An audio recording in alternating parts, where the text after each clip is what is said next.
우리 옆 사람과 같이 인사하겠습니다. 한 사람을 세웁시다. 이렇게 인사하겠습니다. 한 사람을 세웁시다. 네, 한 사람을 세웁시다. 네. 아직도 한 2년 반 만에 강의실로 들어오니까 아직 낯설죠. 네. 낯설지만 좀 있으면 익숙해지지 않을까 생각합니다. 오늘은 주일, 쉼, 그리고 예수님이라는 제목으로 말씀을 나누려고 합니다. 교회에서 주일 성수라고 하는 말을 자주 합니다. 우리가 교회 다니면서 또는 예수님을 믿는 자로서 율법은 아니지만 율법처럼 여기면서 생각되는 것이 아마 주일 성수일 겁니다. 그래서 주일 성수는 세상의 다른 종교와 구분되는 되게 중요한 모습이기도 합니다. 그러니까 우리들에게 가장 익숙한 종교인 불교 같은 경우만 해도요, 이렇게 주일마다 이렇게 정해서 절을 가지는 않거든요. 그냥 편한 대로 아무 때나 가거나 또 이렇게 석가탄신일 이럴 때만 가는 경우를 우리가 알 수 있습니다. 그렇지만 이제 우리 교회를 다닌다 또는 예수를 믿는다라고 하면 항상 매 주일 일요일마다 교회를 가는 걸로 다 알려져 있다는 거죠. 그래서 교회를 다니지 않는 사람들도 우리가 교회 다니는 걸 알면 일요일 날 아무 데도 안 가면 교회 안 가냐? 이렇게 물어보는 게 그런 게 바로 이제 우리가 살고 있는 모습이라는 거죠. 우리가 주일 성수라고 하는 거 사실 우리 교회에 있어서는 매우 중요하고요. 또 다른 종교와 구분되는 중요한 특성이기도 합니다. 그렇지만 이게 사실 주일 성수가 쉬운 일은 아니거든요. 그래서 어찌 보면 이렇게 교회가 성장하는데 이렇게 큰 제약이 되지 않는가라고 하는 생각도 가끔 합니다. 왜냐하면요, 전도를 하다 보면 되게 어려운 지점이 몇 포인트가 있잖아요. 예수를 믿게 하는 포인트가 되게 어려워요. 예수님이 하나님의 아들이고 신이야, 이런 것들 설명하기 좀 쉽지 않아요. 근데 그거 지나가서 이제 또 얘기하는 게 뭡니까? 그럼 가까운 교회 또는 아니면 우리 교회에 나오도록 초청하는 일입니다. 근데 그때 어려운 부분이 뭐냐면요, 매주일마다 일요일마다 교회를 가야 돼. 이 얘기를 하는 것이 참 쉽지 않다라는 겁니다. 이 세 가족 입장에서 가장 어려운 것이 매 주일마다 교회에 나오는 거 아닐까 생각이 됩니다. 사실 일요일날 같은 경우에 믿지 않을 때는 어떻습니까? 그 생활 패턴이 늦잠도 자고요. 또 하지 못했던 미뤘던 것들도 이제 처리하고요. 자유롭게 시간을 보내는 시간인데 그건데 이 일요일 아침에 단장을 하고 이렇게 나와야 된다는 것 자체가 사실 굉장히 부담스러운 일이기도 합니다. 그래서 이 세 가족들 보게 되면요, 이 주일 성수하는 것에 대한 이 투쟁이, 그 싸움이 만만치 않습니다. 제가 경험적으로 봐도요, 세 가족들 같은 경우에 오게 되면 항상 주일 성수하는 문제로 이렇게 항상 트러블이 생깁니다. 교회에 와서 좀 안정이 된다 싶으면 안 생기는 고액의 그 알바가 꼭 일요일 날 생기는 경우가 참 많아요. 제 경험상으로도 봐도요. 그러니까 그거는 어둠의 영들이 이제 그냥 놔두지 않고 또 주일에 오는 것을 방해하기 때문에 그렇다는 거죠. 그래서 세 가족 입장에서는 사실 매 주일마다 아침에 나와서 예배드린다는 것, 그 익숙해지는 건 쉽지 않다는 겁니다. 세 가족만 어렵습니까? 아니죠. 오래된 성도들도, 헌가족은 아니지만, 교회 문화에 굉장히 익숙한 분들도 사실 주일 성수가 쉽지는 않습니다. 세상에서 바쁘게 살다 보면, 주일을 지키는 것이 쉽지 않죠. 세상의 일과 겹치는 경우도 있고요. 근데 이제 열심히 지킵니다. 근데 그래도 못 지키는 경우가 있잖아요. 근데 가장 큰 문제가 뭐냐면, 주일 성수 익숙한 성도들이 어려움을 겪는 것은 주일 성수를 못했을 때, 피치 못하게 못했을 때 오는 죄책감이죠. 사실 주일 성수를 못하게 되면 큰 죄를 진 것 같은 느낌. 그래서 한 주가 이렇게 되게 좀 불편하잖아요.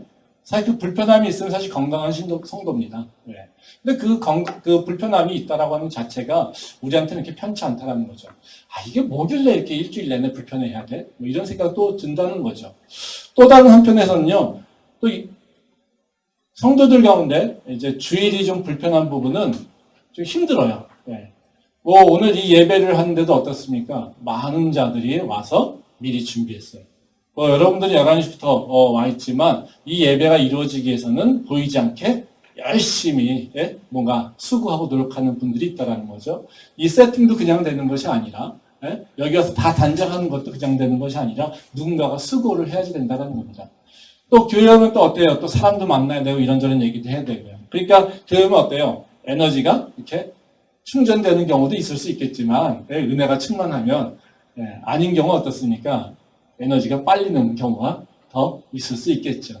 그러니까 이게 교회 와가지고 참 쉼을 누리고 좀 이렇게 에너지가 충만해서 이렇게 내일 한 주간 살 수 있는 힘이 생겨야 되는데 교회에서 수고하고 노력하는 분들, 특히 리더, 일꾼들 같은 경우는 주일이 어떻게 보면 힘들다라는 거죠. 그래서 이런 생각도 해봤습니다. 이런 상황에서 우리가 꼭 주일날 예배해야 될까? 여러분 어떻게 생각하십니까? 해야죠. 해야 됩니까? 해야지 된다고 합니다. 근데 저는요, 좀 삐딱한 생각을 좀 해봤어요. 교회도 세상 종교처럼, 불교처럼 그냥 중요한 절기만 나오면 어떨까? 그리고 마음대로, 편한 대로 자유롭게 나오면 어떨까?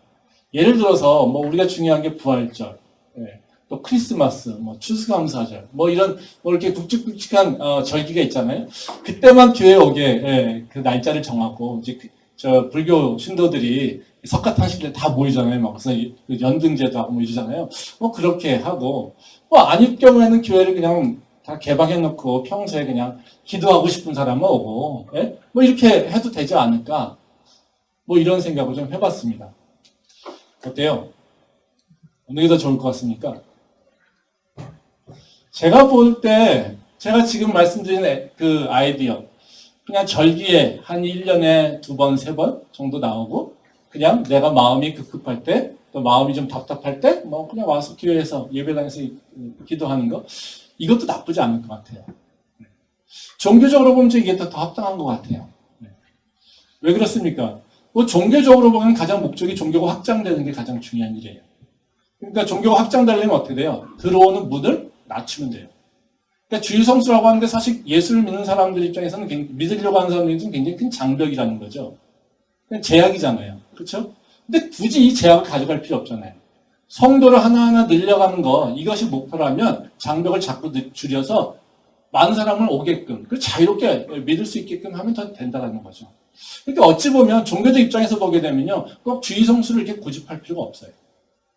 어찌 보면 크리스마스라든가 부활절 이런 것들을 이렇게 모아가지고 한 번에 크게 행사를 하면서 하게 되면 아마 예수님의 이름이 더 높아지거나 예수님에 대해서 이렇게 긍정적으로 생각하는 경우가 또 자유롭게 생각하는 경우가 더 많지 않을까 이런 생각이 좀 들어요. 이게 종교적 입장에서 보게 되면 그렇습니다. 영적으로 보면 어떨까요? 우리 영성과 관련돼서 보면 어떨까요? 1년에 한 2번? 그리고 마음이 좀 찝찝할 때 나와서 기도하는 것. 이런 모습이 영적으로 좋을까요? 아니야. 우리가 예배 드린다라고 하는 자체가 우리 믿음이 좀 근본적으로 좀 다른 부분이 있습니다. 세상의 종교라고 하면 인간들이 만들어냈습니다. 그래서 인간들이 편안한 방식으로 섬기거나 또는 뭔가를 드려지게 해요. 그러니까 인간 편에서 뭔가를 결정한다는 거죠. 근데 우리의 믿음은요, 인간이 주인이 아니라 하나님이 주인이에요. 예배의 주인은 우리가 아니라 하나님이에요. 그래서 하나님이 기뻐하시고 하나님이 흠양하실 수 있는 방식으로 예배드리는 게 맞는 거죠. 그러니까 인간이 즐거워하고 인간이 위로받는 예배가 아니라 사실 하나님이 기뻐하시고 하나님이 즐거워하실 예배를 드리는 게 우리의 믿음의 본질적 특성이라는 거죠. 그렇기 때문에 내가 편안한 방식을 생각한다면 우리는 아까 얘기한 대로 매일 주일 나올 필요가 없어요. 근데 하나님께서 기뻐하시는 거라면 우리는 내 방식이 아니라 하나님이 원하는 방식이 무엇인지를 생각하고 따라가야 돼요. 그러니까 영성의 가장 근본은 뭡니까? 내가 아니라 하나님을 위해서. 내 뜻이 아니라 하나님 뜻을 이루기 위해서. 내 영광이 아니라 하나님의 영광을 드러내기 위해서. 이게 바로 영성이고 믿음이잖아요. 그렇죠? 네. 그러니까 그걸로 보게 된다면 우리가 그냥 편안할 때 내가 마음이 복잡할 때 오는 것, 내 필요에 따라서 오는 것은 바로 내 영성을 키우거나 또 하나님과 관계를 원만케 하는 것, 이것에는 합당하지 않다라는 거죠. 그래서 우리가 바로 그 불편하지만 사실 주일 예배, 예배라고 하는 것에 대해서 좀 다른 생각을 갖고 있어야 됩니다. 그러니까 주일 예배하는 것, 그래서 내가 불편할 수 있지만 하나님께서 기뻐하신다, 또 하나님께서 명령하셨다라고 하는 것, 우리가 이걸 좀 기억할 필요가 있습니다. 그러면 우리가 주일에 대해서 좀 다른 생각을, 문제가 좀 틀려집니다.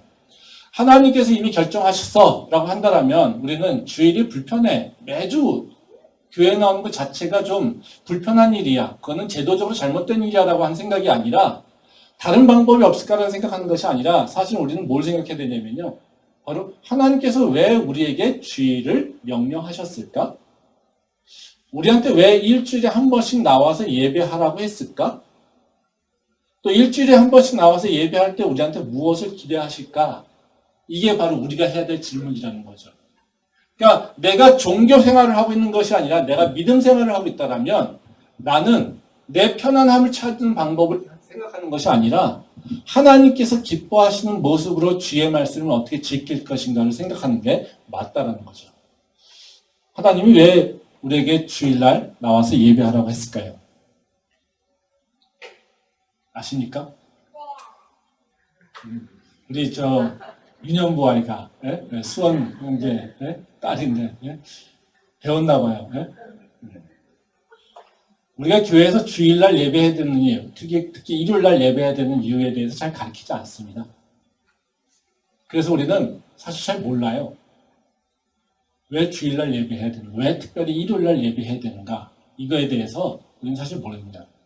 이 주일날 예배하는 것, 이것은 바로 성경에 근거한 것뿐만 아니라 세상의 변화에 따라서 적응한 거의 결과예요.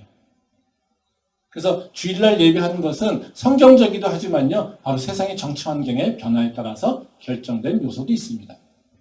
그래서 제가 오늘 드리려고 하는 말씀은 뭐냐면요, 우리가 주일 예배 드리는 이유가 뭔가, 그래서 우리는 왜 일요일날 매주 일요일 한 번씩 예배 드리는가, 이 결정 과정에 대해서 생각을 해보고요. 그러면 우리가 주일날 예배를 어떻게 드려야 되는가, 주일 예배를 통해서 우리가 어떻게 특별히 힘을 또는 은혜를 얻을 수 있을까, 이 부분에 대해서 같이 생각을 좀 해보려고 합니다.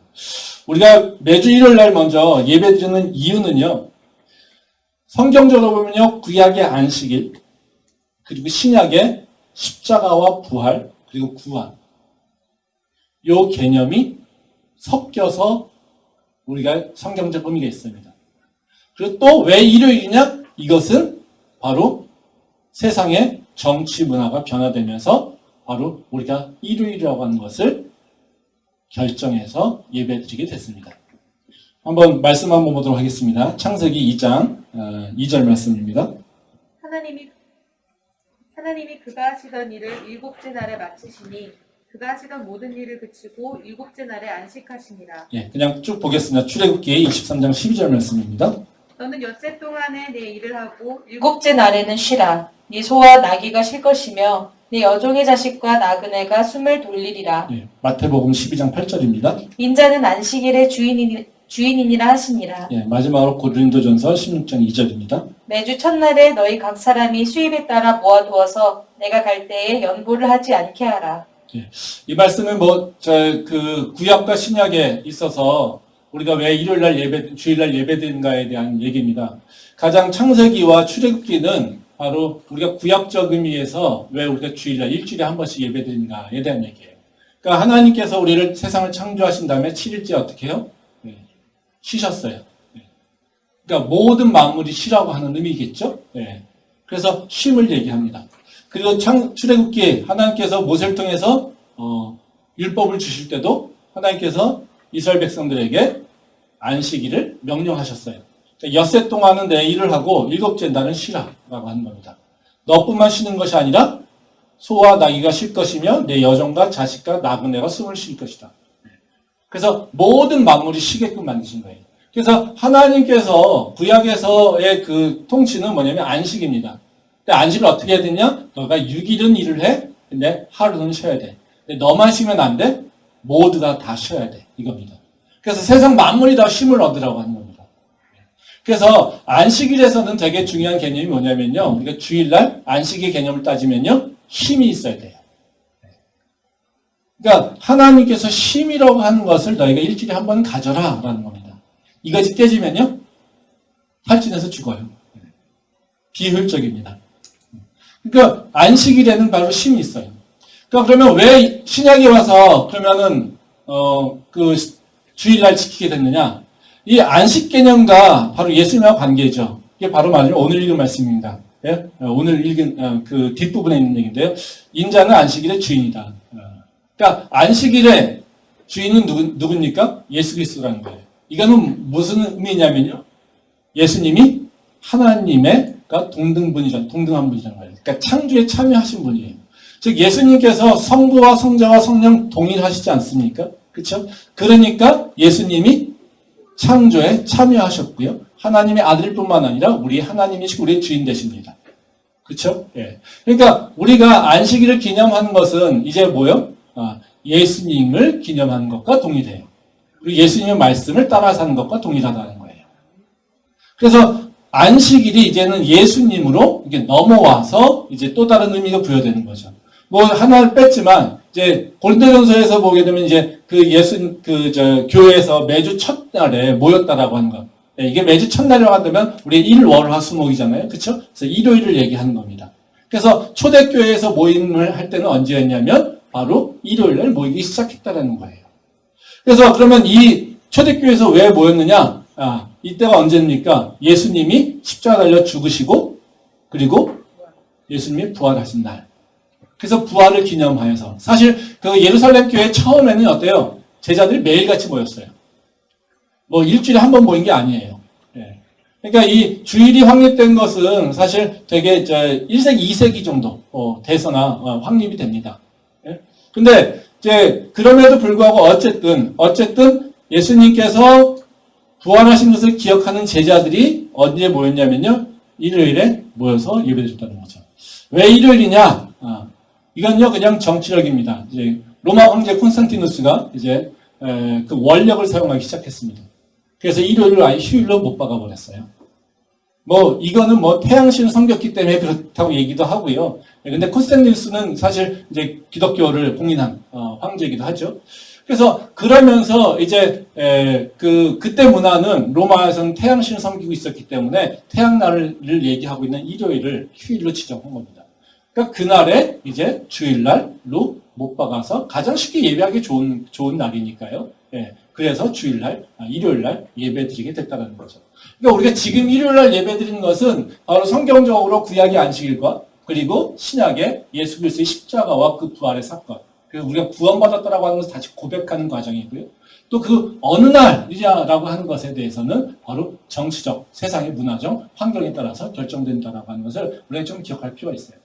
이런 것 때문에 이제 이단들이 우리 기독교를, 개신교를 공격하고 나오죠. 네. 너희들은 안식일을 안 지키잖아. 네, 안식일 교인들이. 그렇죠? 네. 또 하나님의 교회나 뭐 이런 다른 이단들이 너희는 태양신하고 이미 뭐 이렇게 뭐라고 타협했잖아. 뭐 이런 얘기를 합니다. 되게 이상한 종교들이. 네. 말도 안 되는 얘기들을 하고 있는 겁니다. 근데 조심하셔야 돼요. 요새 제가 이 캠퍼스에 보니까요. 이단들이 또 다시 그 난리를 치기 시작했더라고요. 제가 금요일 기도회 끝나고 이제 학교 오는데 학교 제 주차장에 올라오는데 뭐 둘이 이제 돌아다니면서 전도하는 애들이 많더라고요. 하나님의 교회들이거든요. 요 시조사 그러니까 그 회기역 건너편에 하나님의 교회가 있어요. 안상홍 교회. 걔는 패드 들고 다니면서 태블릿 들고 다니면서 이렇게 전도합니다. 그래서 부활, 보혈, 이렇게 안식 제사 이런 얘기하면서 얘기하거든요. 그러니까 코로나 때문에 전도 못했다가 이제 코로나가 좀 풀리니까 가장 먼저 날뛰는 게 이제 그 이단인 것 같아요. 그러니까 되게 조심하셔야 됩니다. 그래서 우리가 어쨌든 우리가 지금 일요일날 예배드리는 것은요 아주 굉장히 하나님께서 우리한테 어떤 의미를, 성경적인 의미를 주신 것뿐만 아니라 우리 삶 가운데 우리가 살기에 편한 이 세상의 문화와 어찌 보면 잘 접목시켜서 드리고 있다는 거죠. 그래서 지금 이런 부분들을 우리가 좀 명확히 알고요. 주일에 대한 의미를 좀 생각해 볼 필요가 있어요. 그러면 여기서 우리가 중요하게 생각해야 될 개념이 뭘까요? 일요일이라고 하는 개념보다는요. 사실 앞에서 쉼이라고 하는 개념과 그리고 예수 그리스도의 십자가와 그 부활, 다시 말하면 구원의 사건을 기억하는 거예요. 그래서 우리가 주일날 해야 될 일이 뭐겠습니까? 주님 안에서 쉼을 누리고 또 예수님의 그 구원의 사건을 다시 기억함으로 그 은혜를 기억하는 삶으로 나가겠다라고 고백하고 결단하는 게 바로 주일에 있어야 될 일이라는 거죠. 그래서 주일날 오면 어떻게 돼요? 우리의 영성이 새로워져야 돼요. 그리고 우리의 마음이 그리고 우리의 영혼이 다시 리프레시 돼야 되는 것이 바로 우리가 주일을 건강하게 보내는 것의 결과라고 얘기할 수 있습니다. 근데 사실 어떻습니까? 주일 쉼이 있습니까? 주일 편하십니까? 교회 다니는 사람들한테는 절대 주일이 쉬는 날이 아니죠. 그렇죠? 예? 예. 목사님들이 주일날 안 쉬잖아요. 월요일날 쉬잖아요. 예? 그렇잖아요? 예. 대부분 목사님들이 활동이라든가 이런 것들, 세상적 활동은 월요일날, 예. 월요일이 이제 교회 쉬는 날이니까. 예. 네, 우리가 사실 주일이 쉬는 날이라고 얘기를 하는데 불구하고 정작 교인들은 문제가 뭐냐면요. 예. 쉬지 못한다는 거예요. 쉼을 누리지 못한다는 거죠. 쉬라고 하나님께서 우리한테 이 주일을 명령하셨는데 우리는 주일을 쉬지 못해요. 그 쉬었다는 느낌이 없어, 사실은. 네.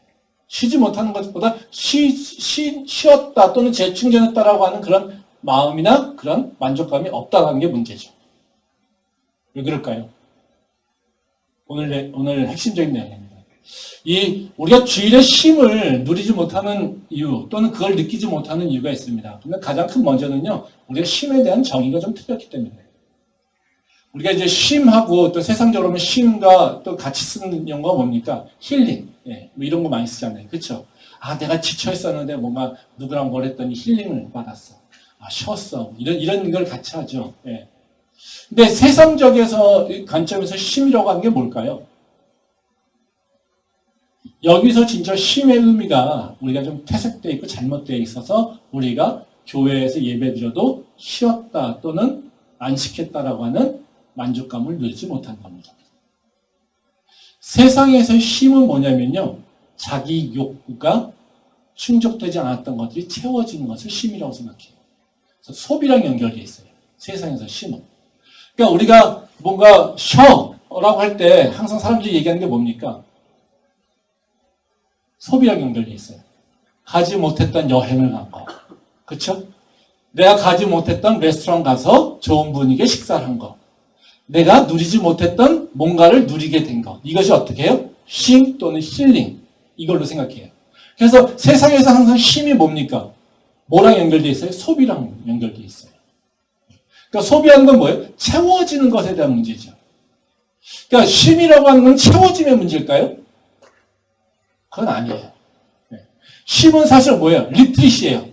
뒤로 빠지는 거예요. 멈추는 거잖아요. 그렇죠? 네. 근데 세상에서 쉰다, 힐링한다라고 하는 것을 얘기할 때마다 뭘 얘기하냐면요. 오히려 우리의 소비를 자극하고 우리의 욕구를 자극하기 위해서 자꾸 뭐요? 네. 소비하도록 채워지도록 하는 것에 가 있다는 거죠. 그러니까 오히려 쉼하러 갔다가 어떻게 합니까? 우리는 더 쉬지 못하고 오는 경우가 더 많아요. 네. 여행을 대부분 얘기를 한다면 여행 가면서 어떻게 사람들이 쉬러 간다고 하잖아요. 그렇죠? 네. 근데 여행 가서 쉽니까? 우린 여기저기 찍고 다녀야 돼요. 그렇죠? 네. 그렇지 않습니까? 네. 여기저기 찍고 얼른 SNS에다 올려야 돼요. 그래서 좋아요를 많이 받아야지 우리는 만족해요. 그렇죠? 그 좋아요의 숫자에 따라서 내가 힐링을 얻는 거잖아요. 그렇죠? 이건 절대 쉼이 아니라는 거죠. 그러니까 우리가 쉰다라고 하는 표현 속에서 원래 쉼이 아니라 이제 세상에서 규정한 쉼에 내가 세뇌당해서 내가 쉬고 있는 건지 내가 지금 세상에서 혹사돼서 다른 방식으로 지금 착취당하고 있는지 모르고 있는 거예요. 그래서 우리는 채워지고 더 많이 소비하고 내가 소비 못한 것들을 더 소비하는 방식으로 우리는 쉼을 가지려고 한다는 거죠.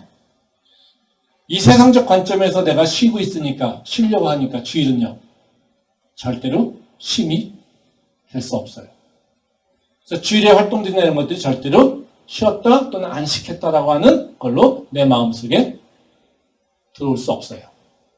그래서 우리가 주일날 쉬지 못했다 또는 내가 주일날 피곤하다 내가 주일날 이거 나한테 안식이 없어 교회 와도 이런 거는 가장 근원적인 문제는 뭡니까? 쉼에 대한 나의 정의가 잘못된 부분이 있어요.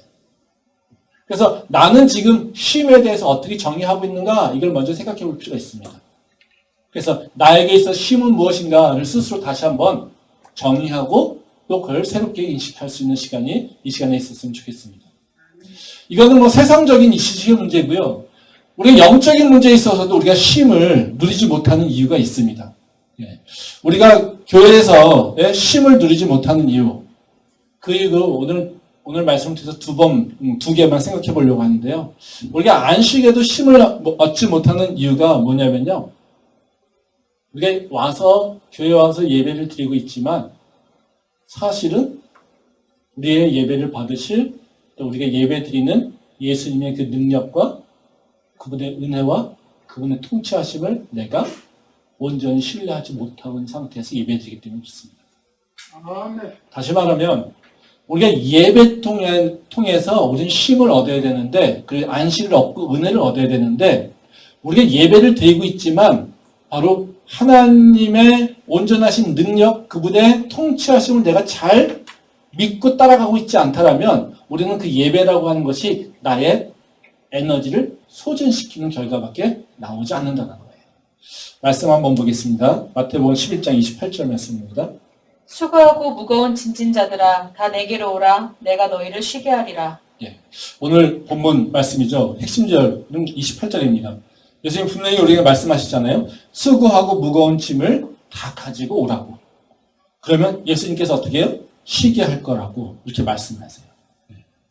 그러니까 우리가 사실 예배 가운데 쉼을 얻을 수 있는 방법이 여기 나와 있잖아요. 뭡니까? 나의 모든 짐들, 내가 수고하고 노력하고 나를 힘들게 하는 모든 것들 다 어떻게 해야 돼요? 먼저 예수님한테 내려놓을 수 있어야 돼요. 그 내려놓음이 없으면 어때요? 나는 쉼을 누릴 수가 없어요. 그러니까 지금 예수님이 우리가 안식하고 쉼을 얻을 수 있는 방법은 뭐예요? 너의 짐을 내 앞에 내려놔. 너가 들고 있지 마. 다 내려놔. 네, 이거예요. 그러면 너가 안식을 얻을 수 있어. 이런 얘기가 하는 거죠. 우리한테 왜 이런 얘기를 하셨을까요? 인간이 이걸 잘 못 내려놔요. 문제는.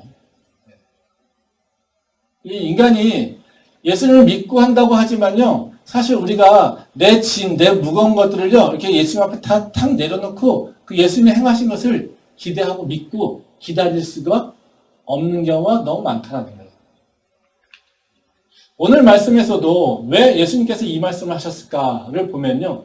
바로 우리의 모습을 잘 볼 수가 있어요. 근데 여기서 예수님께서 말씀하시는 수고하고 무거운 짐진 자들아 다 내게로 오라 라고 하는 말씀, 그 말씀은 뭐냐면요. 바로 믿지 못하는 자들, 그 자들을 향해서 또는 그 자들을 비유해서 얘기를 하고 있다는 겁니다. 말씀 보도록 하겠습니다. 마태복음 11장 20절 말씀입니다. 예수께서 권능을 가장 많이 행하신 고을들이 회개하지 아니하므로 그때에 책망하시되. 또 한 절 보겠습니다. 25절 말씀입니다. 그때 예수께서 대답하여 이르시되 천지의 주제이신 아버지여 이것을 지혜롭고 슬기 있는 자들에게는 숨기시고 어린 아이들에게는 나타내심을 감사하나이다. 이 두 말씀이 이제 예수님이 왜 수고하고 무거운 짐진 자들아 다 내게로 와라 라고 얘기하시는 그 이유에 대한 얘기를 설명하고 있어요. 거기 25절 말씀에 보면요. 바로 요 25절부터 9절, 28절, 29절 말씀이 바로 수고하고 무거운 짐진 자들아 내게로 오라 이 말씀을 하시는 거거든요. 근데 이것은 바로 오늘 지금 28절과 29절 말씀은 원칙적인 가르침이에요. 예수님의 교훈이죠. 근데 이 교훈을 할 때는 바로 앞뒤로 대부분 그 교훈의 말씀을 하신 이유와 또 사례가 설명이 돼요. 근데 오늘 말씀에서도 25절 말씀에 보면 뭐라고 하냐면요. 그때에 이런 얘기 나오죠. 예? 그러면 그때라고 하는 것은 앞에 사건을 얘기하겠죠. 앞에 사건이라고 하는 것은 뭐예요? 그 예수님의 가르침하고 연결되어 있어요. 근데 그 앞에 그때 예수님이 바로 수고하고 무거운 짐진 자들아 다 내게로 오라고 하는 말씀하신 그때에 어떤 사건이 일어났냐면요. 바로 예수님께서 말씀하신 게 회개하지 않는 도시들을 가지고 얘기했다는 거죠. 거기 보면 20말씀에 보면 20절 말씀에 보면 그러지 않습니까? 예수께서 권능을 가장 많이 행하신 고을들이 회개하지 아니하므로 그때 책망하시다. 다시 말하면 뭐예요? 예수님 전도하시면서요 많은 기적과 이적을 행하십니다. 그걸 본 자들이 많아요. 그러면 예수님이 많은 기적과 이적을 행하시면 그거에 대한 반응이 어떻게 나와야 될까요? 와, 예수님이 뭔가 틀리구나. 아, 저분이 말씀하신 게 틀리구나. 그래서 어떻게 해요? 그들이 마음을 돌려야 돼요. 근데 그 이적과 기적을 경험하는데도 불구하고 어떻게 해요? 그들이 마음을 돌리지 않고 있다는 거죠.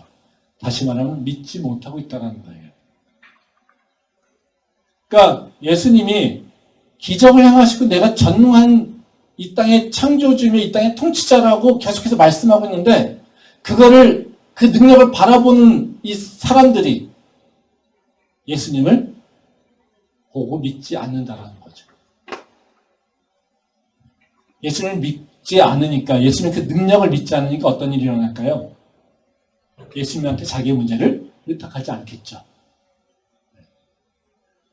그러니까 예수님이 전능자야. 예수님이 내 문제를 해결할 수 있는 분이야. 예수님이 이 땅의 창조주야. 예수님이 이 땅의 통치자야.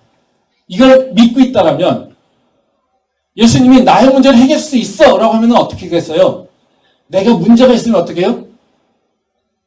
다 들고 나온다는 거죠. 우리 딸이 그 재밌는 게요.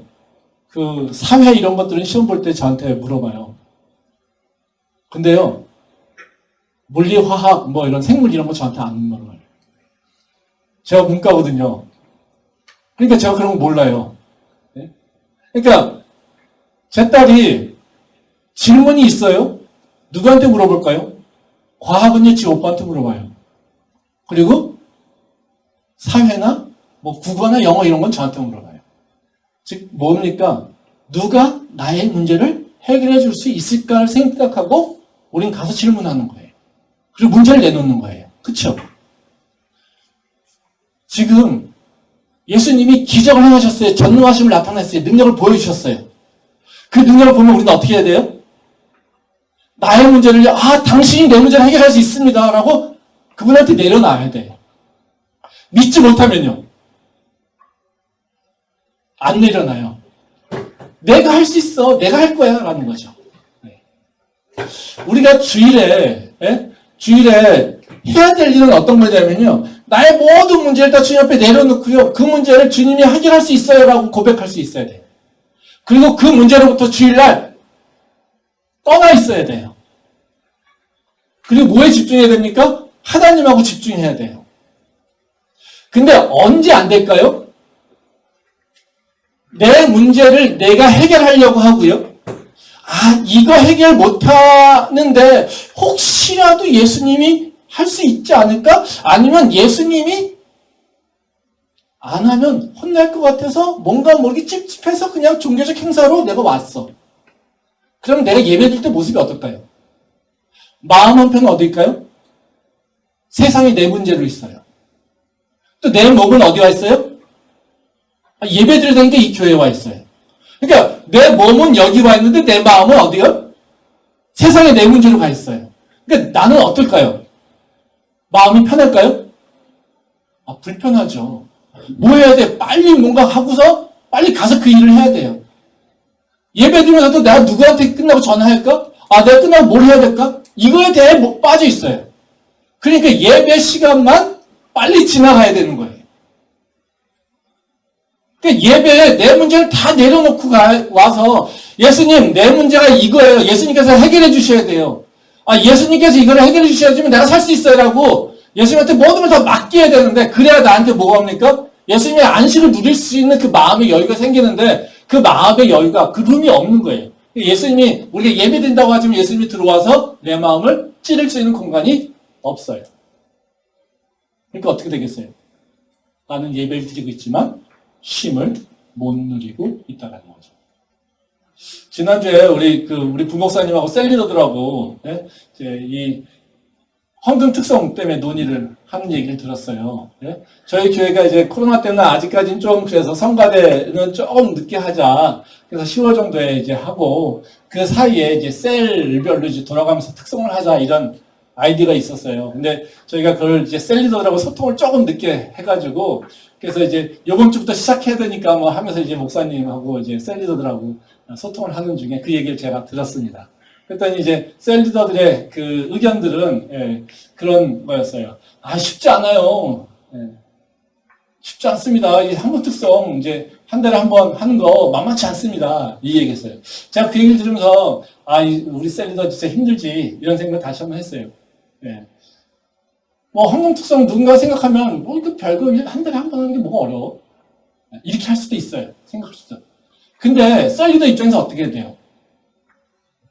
상황을 보면 알아요.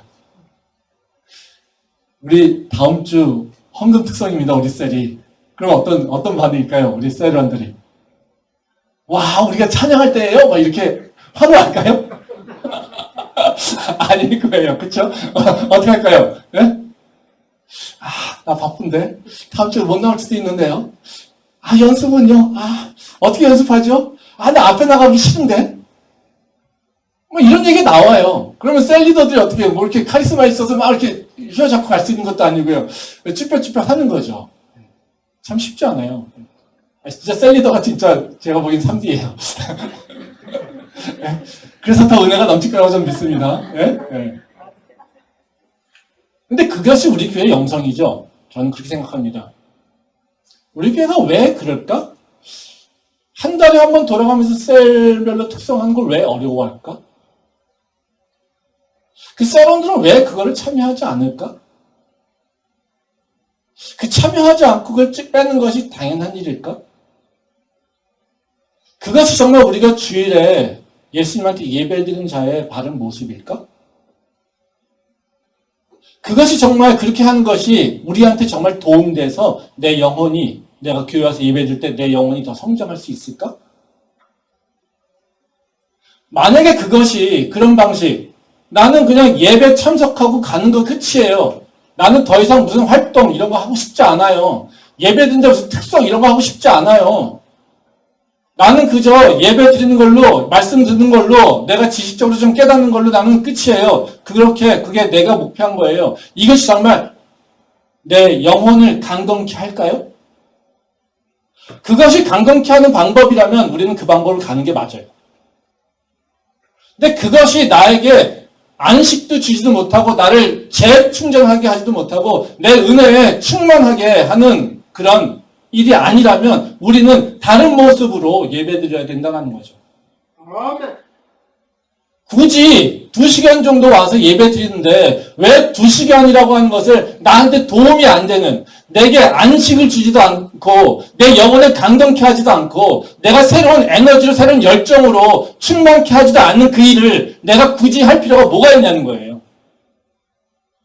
할 거라면 내가 정말 그 은혜가 간절히 바라고 내가 영원히 갈급하여서 하나님의 그 은혜를 간절히 사모하고 있다면 내가 바꿔야 되는 것은 내가 어떻게 주일날 와서 주님 안에서 안식을 누리고 어떻게 주님 안에서 새롭게 새 힘을 얻고 내가 어떻게 나의 문제를 나의 능력이 아니라 하나님의 능력으로 예수 그리스도의 그 능력으로 내가 해결받을 수 있을지 그거에 대해서 고민을 해야 된다는 겁니다. 뭐가 옳으냐가 아니라 어떤 예배가 어떤 그 예배가 나에게 정말 도움이 될까를 한번 생각해 볼 필요가 있다는 거예요. 그게 나의 영성이 강건케 되는 방법이에요. 저는요, 예배, 예수님께서 전무하신 분이고 예수님께서 나의 문제를 해결하실 수 있는 유일한 분이라고 하는 것을 내가 믿고 있다면 내가 어떻게 예배 드릴까요? 그 믿음을 고백하면서 예배하고 있다면 우린 예배 자세가 어떨까요? 나의 모든 걸 내놓으려고 할 거예요. 그러지 않겠습니까? 당신이 나의 생사 여탈을 갖고 있다고 한다면 내가 그분한테 내가 그분의 마음을 잡으려고 나의 모든 것을 다 드릴 거예요. 우리가 예배 시간이 졸렸고 예배 시간이 지루하고 예배 시간에 세상 문제가 더 중요해서 그 문제 때문에 마음이 팔려서 예배에 집중 못한다면 한번 다시 생각해 봐야 돼요. 내가 예수님을 누구라고 믿고 있지? 예수님이 진짜 나의 주인이신가? 이걸 고백하고 있는가? 예수님이 전지전능하셔서 나의 문제를 해결하실 수 있는 바로 그분인가? 그것이 내 신앙 고백인가? 난 이 고백을 하면서 내가 지금 예배를 드리고 있는지 다시 한번 생각해 봐야 돼. 그저 나 주일 성수했어요 라고 하는 그걸로 만족해서 한 주간은 내 마음대로 살려고 하는 모습이 아니라 내가 주일날 진정으로 예수님 안에서 힘을 얻고 예수님 안에서 안식을 얻고 또 예수님 안에서 새 힘을 얻기를 원한다면 나는 지금 예수님을 누구라고 고백하면서 예배하고 있는가를 다시 한번 생각해 볼 필요가 있다는 거죠. 저는 우리 캠퍼스의 성도 여러분들이 바로 예수님을 온전히 신뢰하며 예수님의 그 전지전능하신 그 능력을 믿음으로 고백하며 예수님께서 나의 구원자이시며 나의 삶의 주인 되신 것을 고백하며 그분의 은혜를, 그분의 그 능력을 새롭게 충만히 받는 그런 주의 백성 될 수 있게 소망합니다. 또 다른 이유가 하나 있는데요. 결국에 우리가 주일에 그 안식하지 못하는 이유가 있어요. 그거는 뭐냐면요. 다 아시겠지만 형식적으로 예배하기 때문에 그래요. 우리가 예배의 형식에 너무 치우쳐 있기 때문에 그래요. 말씀 보겠습니다. 마태복음 11장 29절 말씀입니다. 나는 마음이 온유하고 겸손하니 나의 멍에를 메고 내게 배우라. 그리하면 너의 마음이 쉼을 얻으리니. 네. 예수님이 우리에게 이제 우리의 짐을 다 가져오라고 하잖아요. 거기서 끝나면 너무 은혜가 넘쳐요. 근데 문제는 뭐냐? 그 다음 절이에요. 여기 보면 뭐랍니까? 나의 멍에를 메고 나에게 배워라. 그러면 어떻게 해요? 쉼을 얻는데요. 그러니까 이게 뒤는 좋잖아요. 너희 마음이 쉼을 얻을 거다. 이렇게 그 뒤에 좋아요. 근데 앞이 좀 걸리잖아요. 그쵸? 네? 내 멍에를 쥐고 내게 배워라. 네, 이런 거잖아요. 우리는 이 앞에 게 좀 빠지고, 있으면 너무 좋은데요. 근데 이 멍에를 쥐는 것이 쉼을 얻는다는 겁니다. 멍에를 쥐고 갈 때, 멍에를 쥐고 예수님을 배울 때, 바로 우리가 진정한 쉼을 얻게 된다는 거예요. 이 멍에가 뭘까요? 이 멍에라는 게 뭘까요? 이것도 말씀을 통해서 우리가 좀 유추를 해보면요. 우리 말씀 보겠습니다. 마태복음 12장 1절과 2절 말씀입니다. 그때 예수께서 안식일에 밀밭 사이로 가실새 제자들이 시장하여 이삭을 잘라 먹으니 바리새인들이 보고 예수께 말하되 보시오 당신의 제자들이 안식일에 하지 못할 일을 하나이다. 말씀 한번 더 보겠습니다. 7절 말씀 보겠습니다. 나는 자비를 원하고 제사를 원하지 아니하노라 하신 뜻을 너희가 알았더라면 무죄한 자를 정죄하지 아니하였으리라. 아까 말씀대로 예수님께서 이렇게 교훈을 주신 원칙적인 교훈을 주세요. 그러면 앞뒤로 우리가 좀 이 원칙적인 말씀이 잘 이해가 안 되면요. 앞뒤로 좀 볼 필요가 있어요. 이게 연결되어 있거든요. 그러니까 그때 접속사를 보시면 돼요. 근데 여기서도 보면 그 12장 1절 말씀, 아까 수고하고 무거운 짐진 자들 이 원칙을 얘기하시고 그 다음에 12장으로 넘어와서 첫 번째 하는 얘기가 뭐냐면 그때 이런 얘기가 나오죠. 이건 뭐예요? 말씀을 하시고 있는 그때 사건이 일어난 거예요. 그럼 말씀하시고 있는 것과 이 사건은 관련이 없는 게 아니라 관련이 있는 거예요. 그래서 쉼에 대한 얘기를 하고 있는데 딱 뭐가 나오니까 안식일 논쟁이 나와요. 그럼 무슨 얘기일까요? 쉼을 얻지 못하는 자들의 모습에 나오겠죠. 그렇죠? 그게 뭐예요? 바리새인들의 모습이에요. 이 바리새인들의 모습이 어떤 모습입니까? 안식일을 열심히 지키고 있는 모습이에요. 바리새인들이 쉼을 얻었을까요? 안식일 지키면서? 바리새인들이 안식일을 지키면서 진짜 안식했을까요? 평안을 누렸을까요? 아니야. 아니에요. 그래서 진짜 쉼을 누리지 못하는 자들의 케이스가 바로 안식일의 바리새인들의 케이스예요. 그러니까 예수님께서 수고하고 무거운 짐진 자다 다 내게로 오라. 그리고 내가 준 내 멍에를 메고 내게 배워. 그러면 너가 이제는 쉼을 얻을 수 있어. 이건 뭐냐면요. 사실 우리가 멍에라고 하는 말에 대해서 되게 불편하잖아요. 근데 우리는요. 우리한테 스스로 멍에를 씌워요. 그래서 내가 나한테 멍에를 막 씌워놓고 우리는 그것 때문에 힘들다고 막 불평해요. 그래서 예수님께서 뭐라면 너가 치고 있는 멍에 짐 이걸 다 내려놔. 그리고 내 멍에를 져 오히려. 그리고 나한테 배워. 그러면 오히려 네가 편해질 거야 라는 거예요. 그러니까 우리가 내 멍에를 지라고 하니까 어때요? 우리 마음이 좀 불편하잖아요. 근데 사실은요, 우리는요, 멍에를 이미 내가 엄청나게 많이 지금 짚고 있는 거예요. 누가 올려놨어요? 내 자신이. 예. 바리새인들을 보면 어떻습니까? 이들이 멍에가 없습니까? 있어요. 안식일 지적. 안식일 절대 지켜야 된대요. 그쵸? 그래서 안식일에는 뭐 하면 안 됩니까? 뭐 먹을 걸 위해서 노동하면 안 돼요. 사람을 살리는 일도 안 돼요. 뭐든지 노동과 관련된 것들은 다 안 돼요. 그렇지 않습니까? 그래서 예수님이 제자들이 지금 배가 고파가지고 이삭을 찔러가지고 먹었더니 그거 가지고 안식일 범했다는 거예요. 안식일 때 병드는 자를 고쳤더니 예수님이 안식일 범했다고 비난하는 거예요. 그쵸? 네. 이들이 갖고 있는 멍에는 뭐예요? 누가 씌우지 않아도요? 안식이라고 하는 멍이에요. 나는 하나님을 잘 믿으니까 나는 안식일에는 내 먹고 사는 거, 내 건강을 위해서도 아무것도 하면 안 돼. 이걸 지키면서 이들이 행복했을까요? 이걸 지키면서 이들이 쉬었을까요? 아니야. 아니에요. 그런 자들에게 하는 예수님께서 뭐라고 하십니까? 야, 나는 자비를 원하고 제사를 원하지 않아. 다시 말하면 너희들처럼 형식적으로 그렇게 지키는 거 난 기뻐하지 않아. 그 내가 원하는 방식이 아니야. 그러니까 다시 말하면 뭐예요? 하나님께서 우리한테 하라고 하지 않은 걸 우리는 스스로 하고 있어요. 그러면서 하나님이 나한테 짐을 줬대요.